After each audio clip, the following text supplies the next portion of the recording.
Сайн байцгаана уу? Та бүхэнд энэ өдрийн мэндийг хүргэе. Монгол Улсын боловсролын их сургуулийн сургуулийн өмнөх боловсролын сургуулийн багш Оюун Бэлэг байна. Тэгэхээр хэдүүлээ энэ удаагийнхаа сонгон судлах хичээлээр хүүхдийн тэр дундаа бага насны хүүхдийн сэтгэл хөдлөлийг танин мэдэх, илэрхийлэх чадварыг хөгжүүлэхэд бүлгийн багштай хэрхэн дэмжих тухай ярилцах болно. Юуны өмнө сэтгэлийн хөдөлгөөн гэж яг юу юм бэ гэдгийг сэтгэл судлал талаас нь тайлбарлая. Тэгэхээр 2023 оны байдлаар Америкийн сэтгэл судлалын нийгэмлэгээс сэтгэлийн хөдөлгөөн буюу emotion-ыг тухайн хүн орчиндөө учирч буй гадаад, дотоод өдөөгчд хариу үзүүлэх үед тархины физиологийн хувьд сэтгэл зүйн болоо зан үлийн цогц өөрчлөлтөөр илэрдэг төр зургийн төлөв юм а гэж тодорхойлсон байна.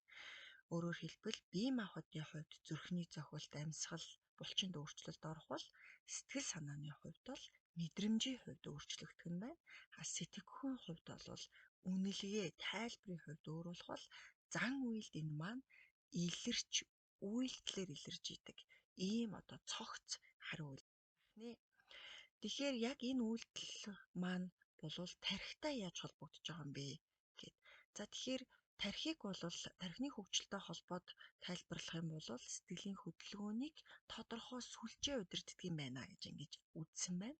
Тэгэхээр амигдала буюу сэтгэл хөдлөлийг таних, сэтгэл хөдлөлийг танихдаа аюул эсвэл таашаал илрүүлэх тохиолдол бол амигдалатай холбоотой байх нь. Prefrontal cortex бол сэтгэл хөдлөлийг удирдах, хянах, нөхцөл байдлыг үнэлэх энэ үйл ажиллагааг хариуцах бол хиппокампус сэтгэл хөдлөлийг дурсамжтай холбодог, мөн туршлагаас суралцах байдлыг бол хариуцах нь. Иншүла бол биеийн мэдрэмж, дотоод биеийн мэдрэмхүүг сэтгэл хөдлөлтөй холбодог байх нь. Тэгэхээр эдгээр тархины тодорхой сүлжээ буюу энэ цогц зүйл маань бол энэ системийг бол бид нэр лимбик систем гэж нэрлэдэг байгаа. Тэгэхээр хүүхдийн нас хэдий чинээ бага байх тусам энэ систем бол бүрэн боловсроогүй хөгжөөгөө байдаг байх нь. Тийм ч учраас хүүхдийн сэтгэлийн хөдөлгөөнийг бид нар шууд буюу хүүхдийн сэтгэлийн хөдөлгөөн нь бол их түргэн, хүчтэй, богино байдаг байх нэ. Тэгэхээр манай багш нар санаж байгаа ах тийм ээ. Хүүхдийн нулимс нь хатаагүй байгаа хэрнээ инээмсэглэдэг үйлдэлийг хүүхэд хийдэг тий. Тэгэхээр хүүхдийн сэтгэлийн хөдөлгөөн бол шууд ийм илэрдэг ийм онцлогтой. Тэгээ энэхүү онцлог нь хүүхдийн тархины хөгжилтөө энэхүү сэтгэл хөдлөлийг удирдах байгаа энэхүү лимбик системийн үйл ажиллагаа бүрэн хөгжөөгүй байгаатай холбоотой байдаг байна. За тэгэхээр сэтгэл судлалт бол үндсэн сэтгэлийн хөдөлгөөнийг бол тодорхойлжээ. Ингэхдээ 1970-аад оноос эхлээд сэтгэлийн хөдөлгөөн олон янз боловч үндсэн сэтгэлийн хөдөлгөөнүүд байна гэдгийг бол гаргаж ирсэн байна. Тэгэхээр өнөөдрийнхөө хичээлээр энэ Паул Экманы сэтгэлийн хөдөлгөөний онол дээрээс би дараах үндсэн сэтгэлийн хөдөлгөөний хэлбэрийг та бүхэнд танилцуулж байна. Тэгэхээр аз жаргал, уйтгар, айдас, жигшил, уур, гайхшрал гэсэн эдгээр сэтгэлийн хөдөлгөөнүүд бол хүний үндсэн сэтгэлийн хөдөлгөөн юм байна. Үүн дээр бол аз жаргал, гайхшрал хоёрын нийлэмжийн дундаас хүн бол догтлол гэдэг сэтгэлийн хөдөлгөөн гарч ирж байна. Тэгэхээр өөрөөр хэлбэл юу гэж хэлэх гээд байна вэ гэхээр олон мянган сэтгэлийн хөдөлгөөн байж болох ч үндсэн сэтгэлийн хөдөлгөөнүүдийн нийлэмж хослолын үр дүнд дараагийн сэтгэлийн хөдөлгөөн шинээр бий болж идэг байх нэ гэдэг зүйлийг бид ойлгож авах хэрэгтэй. За тэгвэл яг бага насны буюу 6 хүртэлх насны хүүхдийн сэтгэлийн хөдөлгөөний онцлог юу вэ гэдгийг дараах слайд дээр бид харж байна. Тэгэхээр 0-1 насны онцлогийн хувьд бол сэтгэл хөдлөлийн анхан шатны шинж тэмдэг илэрхийнэ. Ингээд бол хүүхэд инээх, уйлах, айх гэх мэт сэтгэл хөдөлгөөн бий болж байгаа нь эцэг эхийн үүрний илэрхийлэл дуу хоолойгоор дамжуулан сэтгэлийн хөдөлгөөнийг энэ насанд таньж идэг бол энэ насыг сэтгэл хөдлөлийн суур хөгжлийн үе гэж ингэж үздэг байх нэ. Тэгэхээр энэ үед хүүхдтэй хамгийн ойр харьцаж байгаа эцэг эх асран хамгаалагчийн хариу илэрхийлэл хүүхдийн сэтгэл хөдлөлийн зохицуулалтанд чухал нөлөөтэй байдаг байх нэ. За дараагийн нас маань 1-3 нас байна. Тэгэхээр энэ насанд сэтгэлийн хөдөлгөөний эрч хүч өндөр эргээд бас хяналтан сул гэдэг байна. Тийм ч учраас энэ насан дээр хэцүү 2 насны үе буюу уур, баяр, гомдол болол хурдан солигддог онцлогтой байх нь. Энэ насанд хүүхдийн сэтгэл хөдлөлийг хянах, шийдвэр гаргах, зан үйлийг зохицуулах үүрэгтэй энэ удирдагч төв нь өөрөө дурсамж, зөн совинг үүсгдэг системтэй холбогдолд үүсэж эхэлдэг байх нь.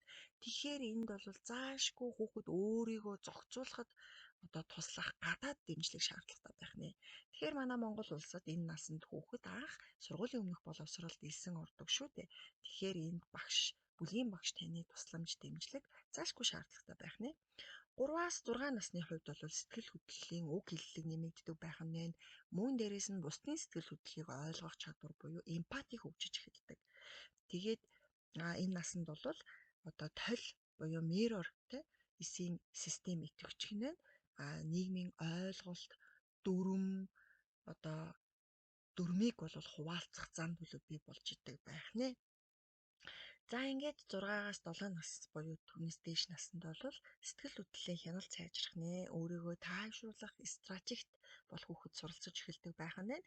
Энэ үед бүлгийн багш яах вэ гэхээр өөрийг нь хараад суралцах, хөдөлгөөнийг дуурайж идэвхжих энэ байдал илүү их хөгждөг учраас үйлдэлийг төлөвлөх, хянах, зохицуулах чадвар хөгжиж идэг байх нэ. За ингээд хэдүүлээ бага насны хүүхдийн сэтгэлийн хөдөлгөөнийг дэмжих үндсэн чиглэлийг ярилцъя. Тэгэхээр хүүхэд бол эхний хувьд бол өөрийнхөө сэтгэлийн хөдөлгөөнийг нэрлэж хүлээн зөвшөөрөх. Энд нь бол бид туслах хэрэгтэй байх нэ. Өөрөөр хэлбэл би чамайг ууралсан байгааг ойлголоо гэд багш нь хэлэхэд хүүхэд яах нь би ер нь ууртай байгаа юм байна гэдэг өөрийгөө хянах системийг идэвхжүүлдэг байх нь. Үүний дараагаар эерэг харилцан үйлдэл үзүүлэх нь. За их хүүхэдтэй бол дулаан, тогтвортой ингэж харилцаж хандах нь хүүхдийн тархины зохицуултыг сайжруулдаг байх нэ. За мөн өдөр тутамд хүүхэд сэтгэлийн хөдөлгөөн буюу эмоцоо удирдах тоглоом дасгалуудыг ажиллуулж авах хэрэгтэй байна. Нэгсэндээ амьсгалын дасгал ажиллуулах, өглөө цэцэрлэгтээ эрхээс нь ахуулаад эмоцийг нэрлүүлэх гэх мэтчлэн тогтмол өдөр тутамд хийж байгаа эдгээр дасгал тоглоомнууд нь хүүхдийн өнөө тархины лимбик систем буюу сэтгэлийн хөдөлгөөнийг удирдах, зохицуулах системийн холболтыг бэхжүүлж идэг байх нэ. Мөн тогтмол сэтгэлийн хөдөлгөөнийг дэмжсэн орчин, өдөр тутмын дэглэм нь өөрөө хүүхдэд тогтвортой байдлыг аюулгүй мэдрэмжийг өгч стрессийн урвалыг бууруулдаг байх нэ. Ингэснээрээ хүүхэд сэтгэлийн хөдөлгөөний хувьд илүү тайван, доктортой байх болдог нэ. За ингээд хэдүүлээ бага насны хүүхдийн сэтгэлийн хөдөлгөөнийг дэмжих үндсэн чиглэлээс тодорхой нэг аргыг авч үзье. За энд ямар арга зүй харагдаж байна вэ гэхээр маш энгийн хэрнээ маш үр дүнтэй арга байдаг. Жишээлбэл эхний зурган дээр би тайвшрах хэрэгтэй байна гэдгийг хүүхэд мэдрэх хэрэгтэй байна. За энэ үедээ яах нь вэ гэхээр би яг уурлаж байна, эсвэл би гунигтай байна, би сандарч байна гэдгээ хүүхэд мэдрэх нь байна. Энэ төвшөнд тэгээ би өөрийгөө тайвшруулах гэж оролдъё гэдэг энэ дараагийн алхмыг хүүхэд бодох нь байна. За энэний дараагаар хүүхэд гараа илгэндээ тэрвэх буюу гараа хучих үйлдэлийг хийж байна. За ингэснээрээ хүүхдэд тайвширахад тусалдаг энэ үйлдэлийг хийснээрээ энэ нь тухайн хүүхдэд өөрийгөө хамгаалж байгаа мэдрэмжийг төрүүлдэг байх нэ. За үүний дараагаар 2 удаа гүнзгий амьсгаа авъя гэдэг энэ аргыг хүүхэд мэдчих нь. Ингэснээрээ за амьсгалаа гүнзгий авч аажуухан гаргая. За амьсгалаа авъя, амьсгалаа гаргая гэж хүүхэд хийх нь. За яг энэ үйлдэлийг 2 дахь удаагаа хийх нь.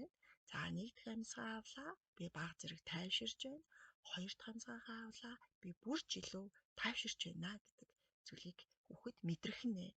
За ингээд хамгийн сүүлд нь I feel ok now буюу би одоо тайвширлаа, их сайн байна гэдэг энэ алхам байна. Энд бол за би тайвширсан юм чинь одоо бодож шийдвэр гаргаж чадах нэ гэж. Энэ энгийн техникийг бол бид нар хүүхдэд бас хүүхдэд зааж төлөвшүүлснээрээ бага насны хүүхдийн сэтгэлийн хөдөлгөөнийг дэмжих тодорхой нэг тактиктай болж байна гэж ойлгох. Нэ. Тэгэхээр бид өнөөдрийнхөө аа энэхүү хичээлээрээ дараах дүгнэлтэнд хүрч болох нь байна. Нэгсэндээ сэтгэлийн хөдөлгөөн бол цогц хариу урвал юм байна. Тэгвэл тархитай холбогдож явах нь байна. Энд бол сэрэл, хяналт, эдгээрийн хоорондын уялдаа холбоотой сэтгэлийн хөдөлгөөний маань хариу үйлдэл хамааралтай болж таарна. Тэгэхээр бага наснд энэ систем бүрэн хөгжөөгүйтэй холбоотой хяналт сул илэрхийлэл нь хүчтэй эцэг их болоод сургуулийн өмнөх боловсролын багшийн хариу үйлдэл хамгийн чухал нөлөөтэй байх нэ. Ингээд сэтгэлийн хөдөлгөөний хөгжлийг дэмжсэн сургалтын орчин буюу дулаан харилцаа, доктортой орчин бол тархины хөгжил, сэтгэл хөдлөлийн ийм орчинд хүүхдийн тархины хөгжил, сэтгэл хөдлөлийн зохицуулт сайжирдаг байх нь. Үндсэн 6 сэтгэлийн хөдөлгөөний тухай бид үзсэн ч эдгээр нь хоорондоо уялдаж хэд хэдэн нэмэлт сэтгэлийн хөдөлгөөнүүдийг үүсгэх нь байна. Гэвч бид нар сэтгэлийн хөдөлгөөнийг ерөнхийд нь эерэг болон сөрөг, итвэх болон тайвширсан гэсэн хоёр тэмцлэгт хувааж авч үзэж болох нэ. За ингээд дараагийн унших материал болон дасгал ажил хэлэлцүүлгүүдээс та бүхэн илүү бага насны хүүхдийн сэтгэлийн хөдөлгөөнийг дэмжсэн арга зүйн тухай судлах боломжтой болно. Анхаарал хандуулсанд баярлалаа.